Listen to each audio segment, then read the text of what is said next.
नमस्कार। आकाशवाणी जयपुर अजमेर से प्रस्तुत हैं प्रादेशिक समाचार।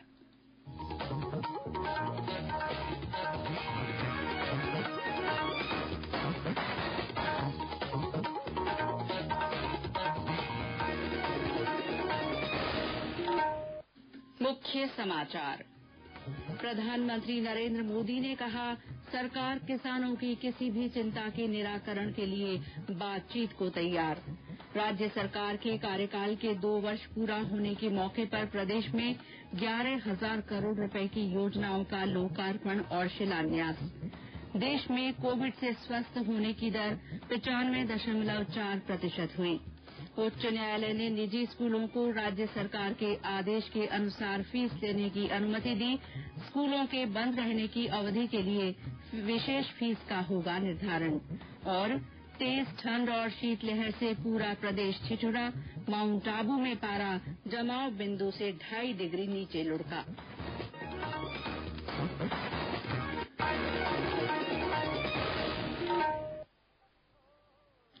समाचारों के साथ मैं शीला चावला। कोविड-19 महामारी के खिलाफ देश एकजुट होकर लड़ रहा है। आप भी हमारे साथ सुरक्षा और बचाव के 3 आसान एहतियाती उपायों का संकल्प लें। मास्क पहनें, 2 गज की दूरी है जरूरी, सुरक्षित दूरी बनाए रखें, हाथ और मुंह साफ रखें। और अब समाचार विस्तार से।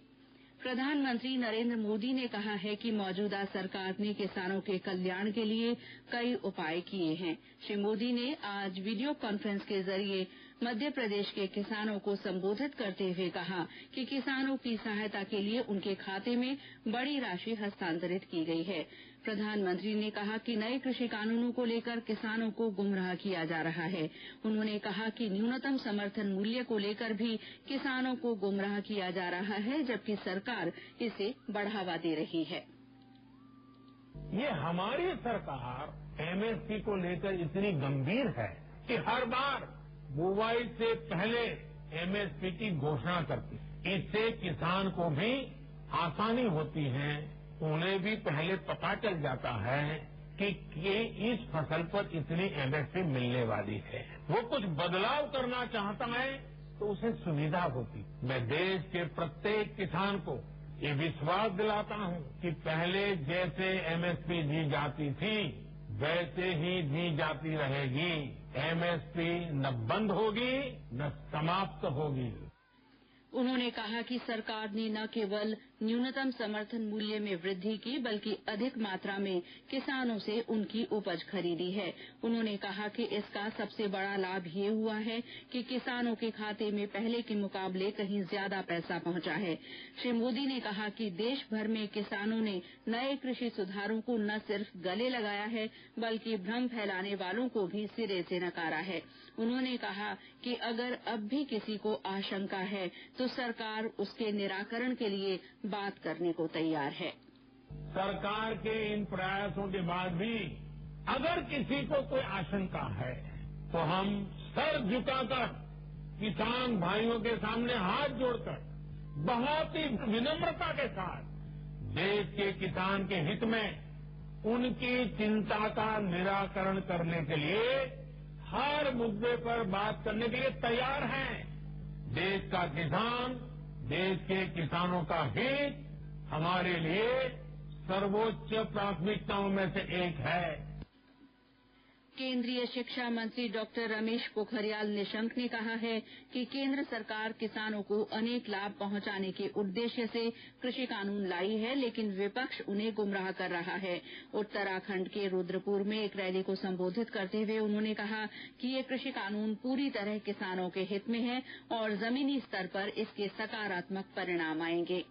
सांसद दिया कुमारी ने कृषि मंत्री द्वारा किसानों के नाम लिखे खुले पत्र का हवाला देते हुए कहा है कि इसमें स्पष्ट बताया गया है कि न्यूनतम समर्थन मूल्य जारी रहेगा और एपीएमसी मंडियां कायम रहेंगी। सांसद ने किसानों के साथ आम जनता से भी अपील की है कि देश में अराजकता का माहौल पैदा करने वाले विपक्षी दलों के छलावे में नहीं आएं।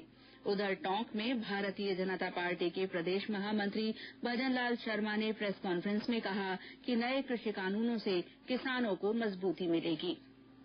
मुख्यमंत्री अशोक गहलोत ने कहा है कि कोरोना से पैदा हुई विकट स्थितियों में भी उनकी सरकार ने प्रदेश के हर वर्ग के लिए जनकल्याणकारी फैसले लेकर आम लोगों के जीवन को बचाने की दिशा में काम किया है। अर्थव्यवस्था की खराब हालत के बावजूद बेहतर प्रबंधन से सरकार ने हर वर्ग को राहत पहुंचाई है।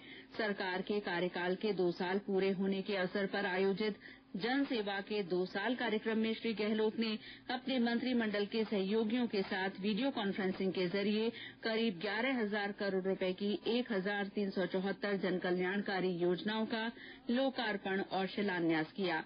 इस मौके पर मुख्यमंत्री ने प्रदेश में 25 अप्रैल को राजस्थान शिक्षक पात्रता परीक्षा रीट का आयोजन करने का ऐलान किया। श्री गहलोत ने कहा कि चिकित्सा से जुड़े कार्मिकों ने बेहतर काम कर लोगों की जिंदगी बचाई। उन्होंने कहा कि 2 साल में जन घोषणा पत्र के 50% वायदे पूरे किए गए। मुख्यमंत्री ने कहा कि सरकार मानव संसाधन के क्षेत्र में राजस्थान को सिरमौर बनाने के लिए काम कर रही है और इसी रूप में विभागों की योजनाएं बनाई जा रही हैं।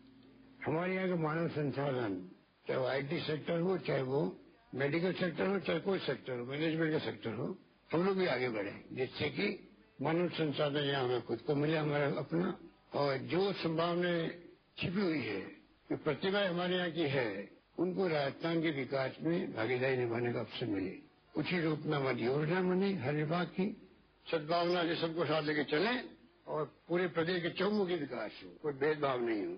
इस रूप में हम चाहते हैं कि काम हो। 25 अप्रैल को हमारे 31,000 की जो भर्ती है, बहुत पॉपुलर डिमांड है बच्चों की, भर्ती 25 अप्रैल को उनका एग्जाम होगा रीट का, ये मैं।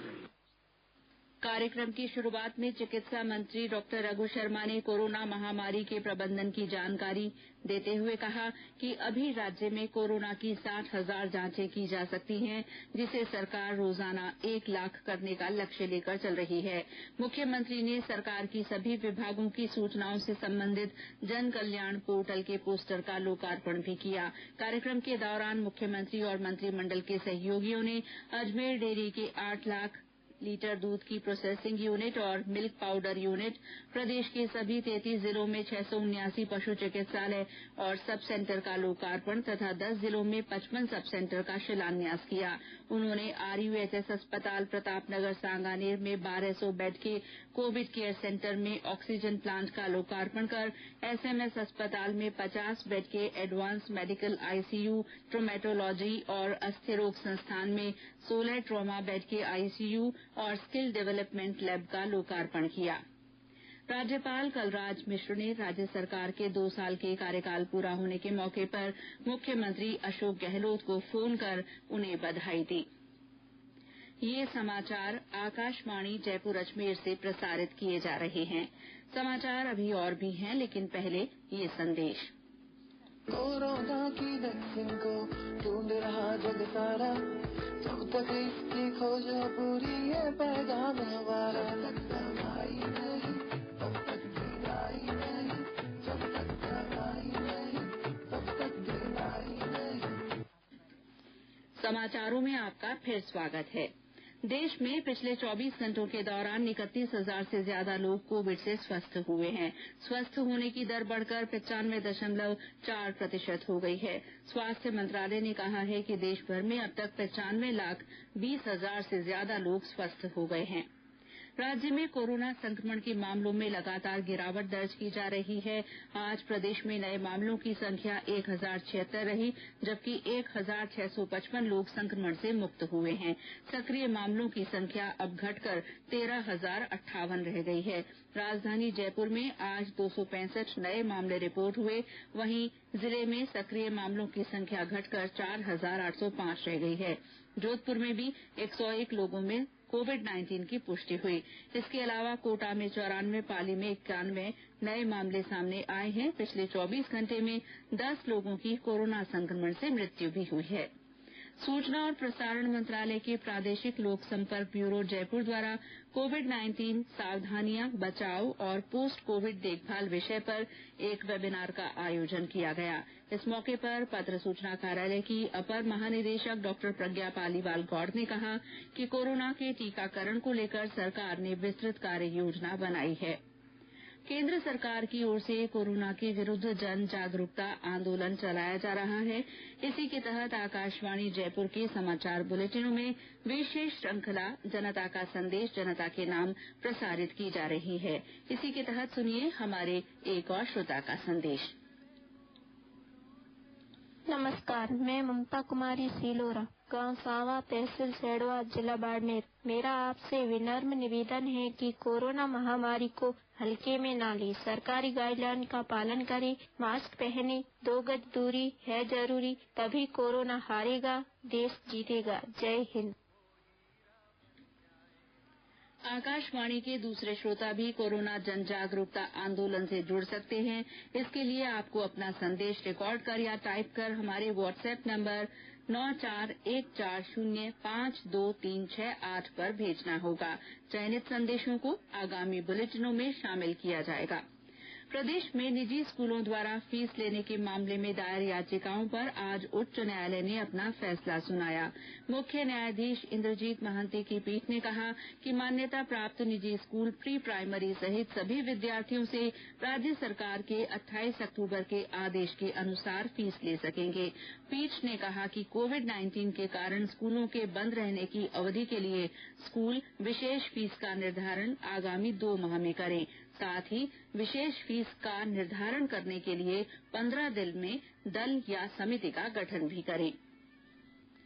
सुप्रीम कोर्ट ने यूपीएससी से कहा है कि वो कोरोना की वजह से परीक्षा देने से वंचित रहे छात्रों को एक और मौका देने पर विचार करे। जस्टिस एएम खानविलकर की अध्यक्षता वाली बेंच ने यूपीएससी को नोटिस जारी कर जवाब दाखिल करने का निर्देश दिया। मामले की अगली सुनवाई 11 जनवरी को होगी। प्रदेश के ज्यादातर जिलों में तेज ठंड और शीतलहर का दौर जारी है। माउंट आबू में पारा जमाव बिंदु से 2.5 डिग्री नीचे दर्ज हुआ। चूरू में न्यूनतम तापमान जमाव बिंदु से 0.3 डिग्री नीचे पहुंच गया। वहीं सीकर में भी पारा 1 डिग्री सेल्सियस दर्ज हुआ। हमारे संवाददाता ने बताया कि तेज सर्दी के कारण जिले में जनजीवन प्रभावित हो रहा है। पहाड़ी इलाकों में लगातार बर्फबारी होने और मौसम शुष्क रहने से मैदानी इलाकों की ओर आ रही उत्तरी हवाओं से सीकर शिमला से ज्यादा ठंडा हो गया है। रात के समय अब दिन में धूंझनी छुटा देने वाली सर्दी का दौर तेज है। बीती रात सीजन की सबसे ठंडी रात रही। फतेहपुर शेखावाटी में आज का न्यूनतम तापमान -1.8 डिग्री सेल्सियस दर्ज किया गया। निरंतर पारा गिरने से जनजीवन भी अच्छा खासा प्रभावित हुआ है। सर्दी से बचाव के लिए लोग अलाव का सहारा लेते नजर आ रहे हैं। तेज सर्दी में सबसे ज्यादा पशु पक्षी परेशान हो रहे हैं। खेतों, पेड़ों और वाहनों पर बर्फ जमा हो रही है। बालमुकुंद जोशी, आकाशवाणी समाचार, सीकर। मौसम विभाग ने आज सीकर, झुंझुनू, बीकानेर, चूरू, श्रीगंगानगर और हनुमानगढ़ जिलों में शीतलहर चलने की संभावना जताते हुए ऑरेंज अलर्ट जारी किया है। आगामी 2 दिन तक इन जिलों में शीतलहर की संभावना बनी रहेगी। और अंत में मुख्य समाचार एक बार फिर। प्रधानमंत्री नरेंद्र मोदी ने कहा है कि सरकार किसानों की किसी भी चिंता के निराकरण के लिए बातचीत को तैयार है। राज्य सरकार के कार्यकाल के 2 वर्ष पूरा होने के मौके पर प्रदेश में 11,000 करोड़ रुपए की परियोजनाओं का लोकार्पण और शिलान्यास हुआ। देश में कोविड से स्वस्थ होने की दर 95.4% हो गई है। उच्च न्यायालय ने निजी स्कूलों को राज्य सरकार के आदेश के अनुसार फीस लेने की अनुमति दे दी है। स्कूलों के बंद रहने की अवधि के लिए विशेष फीस का निर्धारण किया जाएगा। और तेज ठंड और शीतलहर से पूरे प्रदेश में ठिठुरन बनी हुई है। माउंट आबू में पारा जमाव बिंदु से 2.5 डिग्री नीचे तक लुढ़क गया है। इसी के साथ प्रादेशिक समाचार बुलेटिन समाप्त हुआ। नमस्कार।